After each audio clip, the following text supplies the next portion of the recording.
Praise the Lord, children. Welcome to missionary story time. நம்ம தொடர்ச்சியாக இந்த விபிஎஸ் நாட்களில் நிலைத்திருங்கிற தலைப்பின் கீழாக ஒவ்வொரு நாளும் அன்பிலும் இரட்சிப்பிலும் அழைப்பிலும் விசுவாசத்திலும் இப்படியாக ஒவ்வொரு நாளும் நிலைத்திருக்கும்படியாக நம்ம கற்றுக்கொண்டு வர்றோம். நீங்களாம் ரொம்ப ஆர்வமாக இருக்கீங்க. Very good. ஸோ இப்பொழுது இந்த 5வது நாளில் ஏமி கார்மைக்கலினுடைய சரித்திரத்தினுடைய தொடர்ச்சியாக நாம் தியானிப்போமா? அருமையான தம்பி தங்கச்சி, ஏமி கார்மைக்கல் இங்கிலாந்து தேசத்தில் படித்து அங்கே வளர்ந்து பிறகு ஊழியத்துக்கென்று தங்களை ஒப்பு கொடுத்து என்ன செஞ்சாங்க? இந்தியாவுக்கு வந்தாங்க. இந்தியாவுக்கு வந்து ஏதோ சுவிசேஷத்தை சொன்னோன்னு இல்லாமல் கிறிஸ்துவனுடைய அன்பு அவங்களுக்குள்ள காணப்பட்டது அப்படின்னு சொல்லி கடந்த நாளில் நம்ம தியானித்தோம். இன்னைக்கும் அதனுடைய தொடர்ச்சியாக ஏமி கார்மைக்கல் அம்மா என்ன செஞ்சாங்க அப்படின்னு சொல்லி நம்ம பார்க்கலாமா? எல்லாரும் ஆர்வமாக இருக்கீங்களா? Very good, super. பாருங்க, ஏமி கார்மைக்கல் அம்மா நிறைய சின்ன பிள்ளைங்களை காப்பாற்றினாங்க. ஒரு விதவையினுடைய குழந்தைய என்ன செஞ்சாங்க? காப்பாற்றினாங்க. அப்புறம் ஒரு பெரிய காப்பகத்தை உண்டாக்குனாங்க. அதில் அவங்களுக்கெல்லாம் ஆதரவு செஞ்சாங்கன்னு சொல்லி பார்த்தோம். ஒரு நாள் அவங்களுக்கு ஒரு லெட்டர் வருது, இப்படி ஒரு குழந்தை பிறந்திருக்கு, பெண் குழந்தை, ஆதரிக்க யாரும் இல்லை, நீங்கள் வேணால் வந்து எடுத்துகிட்டு போங்க அப்படின்னு சொல்லி. ஆனால் அட்ரஸும் இல்லை, எந்த ஃபோன் நம்பரும் எந்த தகவலும் இல்லை. ஆனாலும் ஏமி அம்மா ஒரு கூட்டத்தை ரெடி பண்ணி அந்த பெண் குழந்தை எங்கே இருக்குது, சென்னைன்னு தெரிஞ்சிருச்சு, அந்த சென்னையில் எந்த இடம் விசாரிங்கன்னு சொல்லி ஆள் அனுப்பி அவங்க அலைந்து திரிஞ்சு அட்ரஸே இல்லைனாலும் எப்படியோ ஒன்று கண்டுபிடிச்சாகணுங்கிற ஒரு நம்பிக்கையோடு கூட என்ன செய்கிறாங்க? போகிறாங்க. போய் கண்டுபிடிச்சி பிள்ளைங்களை குழந்தைங்களை மீட்டு எடுத்துகிட்டு வராங்க. அதுக்கப்புறம் ஒரு பெரிய சம்பவம் நடக்குது. என்ன தெரியுமா? ஒரு நாள் ஒருத்தன் விற்கிறான் குழந்தைங்களை. என்னன்னு, இந்தாங்க குழந்தை 100 ரூபாய், எடுத்துகிட்டு போங்க இந்த குழந்தைய அப்படின்னு சொல்லி. எப்படியெல்லாம் அந்த 1900 19ஆம் நூற்றாண்டில் எப்படி ஜனங்கள் இருந்திருக்காங்க பாருங்க தம்பி தங்கச்சி. எங்கேயாவது குழந்தைங்களை வித்திருக்கிறத நீங்கள் பார்த்துருக்கீங்களா? அந்த ஏமி அம்மாவுக்கு காசு கொடுத்து குழந்தைய வாங்குறதா? இப்படிப்பட்ட ஒரு காரியத்தை செய்யலாமா நாம்? ஆண்டவருக்கு இது சித்தமா அப்படின்னு சொல்லி ஜெபம் பண்ணுறாங்க. உடனே அங்கே இருக்கிற அந்த நட்சத்திர கூட்டத்தில் அம்மா சொல்கிறாங்க, பொன்னம்மாள், நம்ம ஜெபம் பண்ணுவோம்மா, ஒருவேளை ஆண்டவருக்கு சித்தன்னா எங்கேயாவது இருந்து 100 ரூபா வரட்டுமே, நாம் முயற்சி செய்ய வேண்டாம். ஒருவேளை அப்படி 100 ரூபா வந்துச்சுன்னா நம்ம கொடுத்து தான் இந்த குழந்தைய வாங்கிக்குவோம் அப்படின்னு சொல்லி சொல்கிறாங்க. அப்படியே ஆசிரியர் ஜெபம் பண்ணுவோம். அதே போல் ஜெபம் பண்ணுறாங்க. எங்கேயோ ஒரு இடத்துல இருந்து மணி ஆர்டர் வருது, 100 ரூபா. பரவாயில்லையே, நம்ம ஜெபத்தை ஆண்டவர் கேட்டாரேன்னு சொல்லி 100 ரூபாய் கொடுத்து என்ன செய்கிறாங்க? குழந்தைய வாங்கி பராமரிக்கிறாங்க. அவங்க வேண்டிக்கிற ஆகாரத்தை கொடுக்குறாங்க. நிறைய குழந்தைங்க ரொம்ப ஊட்டச்சத்து குறைபாடோட ஒன்றுமே இல்லாமல் எலும்பும் தோலுமாலாம் என்ன செய்கிறாங்க? கொண்டு வந்து கொடுக்குறாங்க.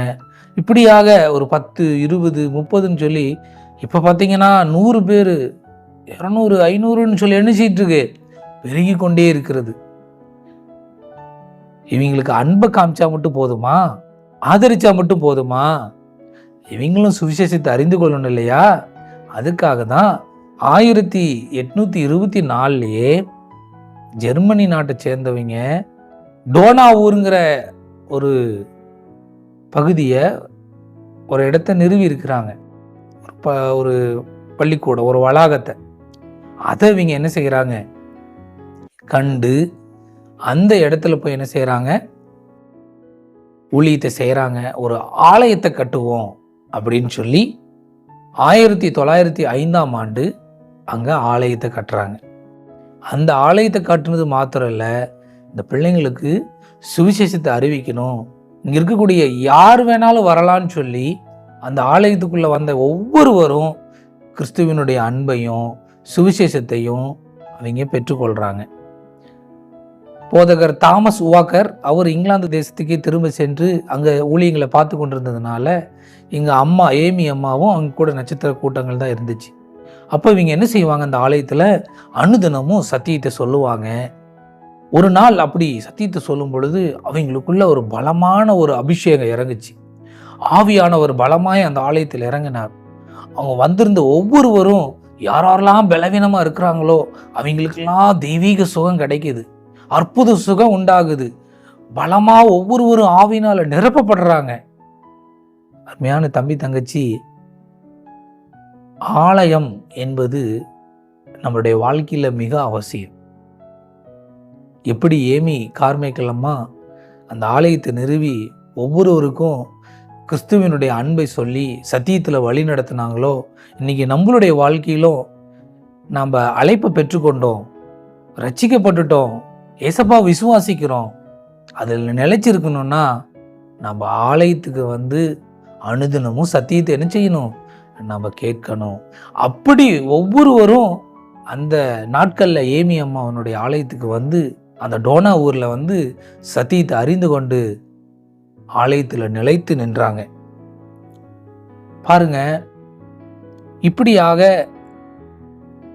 அவர்களுடைய சுவிசேஷ பணி போய்கிட்டு இருந்தது. ஒரு மிகப்பெரிய ஒரு சம்பவம் நடந்துச்சு. என்ன தெரியுமா,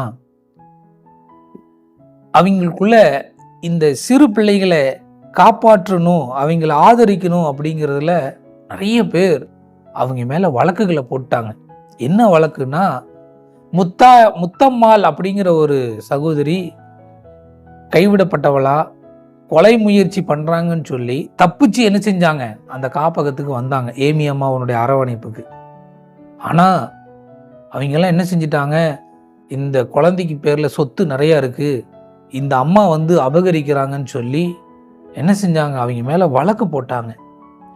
இப்படி பல எதிர்ப்புகள் மத்தியில அவங்க என்ன செய்யறாங்க, நீதிமன்றத்துக்கும் அலைந்து திரிஞ்சு என்ன செய்யறாங்க, இல்லை அப்படின்னு சொல்லி அந்த முத்தம்மாவனுடைய குழந்தைய என்ன செய்யறாங்க, ஆதரிக்கிறாங்க. ஒருவேளை அவங்க இந்த கேஸ் பரவாயில்ல, அந்த பெண்ணுக்கு வாழ்க்கை போனா என்ன அப்படின்னு சொல்லி விட்டுருந்தாங்கன்னா அந்த அந்த பெண் பிள்ளைய கொலை செஞ்சு என்ன செஞ்சிருப்பாங்க, சொத்துக்காக கொலை செஞ்சிருப்பாங்க. ஆனா அந்த பெண் பிள்ளையை காப்பாற்றணும்னு சொல்லி பல இடங்களுக்கு அவங்க என்ன செய்யறாங்க, ஊர்களுக்கு அந்த குழந்தைய கொழும்பு தேசம், சீன தேசம், அவங்க எங்கெல்லாம் உதவிகள் கிடைக்குமோ அங்கெல்லாம் அவங்க நாடு நாடா அந்த குழந்தைய என்ன செய்யறாங்க, முத்தம்மாவனுடைய மகளை என்ன செய்யறாங்க, காப்பாத்துறாங்க.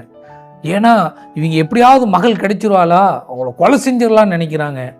ஆனா பல எதிர்ப்புகள் மத்தியில எத்தனை நீதிமன்றத்துக்கு போனாலும் சரி, வழக்குகளுக்கு போனாலும் சரி, நான் சின்ன பிள்ளைங்களை காப்பாற்றுவேன் அப்படின்னு சொல்லி அயராது பாடுபடுறாங்க தம்பி தங்கச்சி.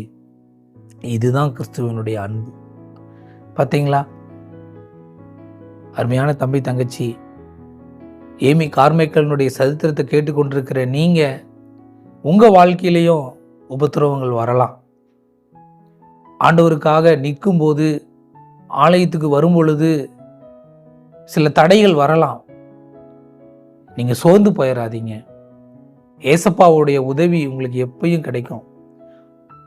அவர் தாமே சோதிக்கப்பட்டு பாடுபட்டதினாலே சோதிக்கப்படுகிற உங்களுக்கு உதவி செய்ய அவர் வல்லவரா இருக்கிறார். என்னைக்கும் நம்ம ஆலயத்தில் வந்து ஆராதிக்கிறதுல, சத்தியத்தை கற்றுக்கொள்வதில் நீங்க நிலைத்து இருக்கணும். அப்பதான் நீங்க பரிசுத்தமான வாழ்க்கை வாழ முடியும். ஆண்டவர் உங்களுக்கு உதவி செய்வார். நம்ம ஜெபம் பண்ணலாமா? கிருபையும் இரக்கமும் உள்ள நல்ல தகப்பனே, ஏமி கார்மைக்கலினுடைய சரித்திரத்தை நாங்கள் தியானித்துக்கிட்டு இருக்கிறோம். அப்பா, சின்ன பிள்ளைங்களை ஆதரிக்கிறது என்பது ஒரு சுலபமான காரியம் இல்லை ஆண்டவரே. அவங்களுக்கு சத்தியத்தை அறிவிக்கணும்னு சொல்லி ஆலயத்தை கட்டி டோனாவூரில் அப்பா ஒரு பெரிய ஒரு தேவை இருந்தது, எல்லாவற்றையும் சந்தித்தீங்களே, உதவிகள் கிடைத்தது, எல்லா பக்கம் இருந்து உதவிகள் கிடைச்சது. அவங்களுக்கு நிறைய கைவிடப்பட்டவைங்க, கொலைக்கு நேராக கொண்டு செல்லப்பட்ட எத்தனையோ குழந்தைகளை ஏமியம்மா காப்பாற்றினாங்க. ஏசப்பா, அவங்களுக்குள்ள இருந்த அந்த கிறிஸ்துவின் அன்பு இன்னைக்கு ஒவ்வொருவருக்குள்ள இருக்கட்டும். ஆண்டவரே, எத்தனையோ பிரச்சனைகள் வந்தாலும் சோதனைகள் வந்தாலும் அதை தாங்கி உம்முடைய அன்பிலையும் உம்முடைய விசுவாசத்திலையும் நிலைத்திருக்க ஆலயத்துக்கு வந்து உம்மை ஆராதிக்கும்படியாக ஒப்பு கொடுக்குற ஒவ்வொரு சின்ன பிள்ளைங்களையும் கர்த்தர் நீங்கள் ஆசீர்வதிங்கப்பா.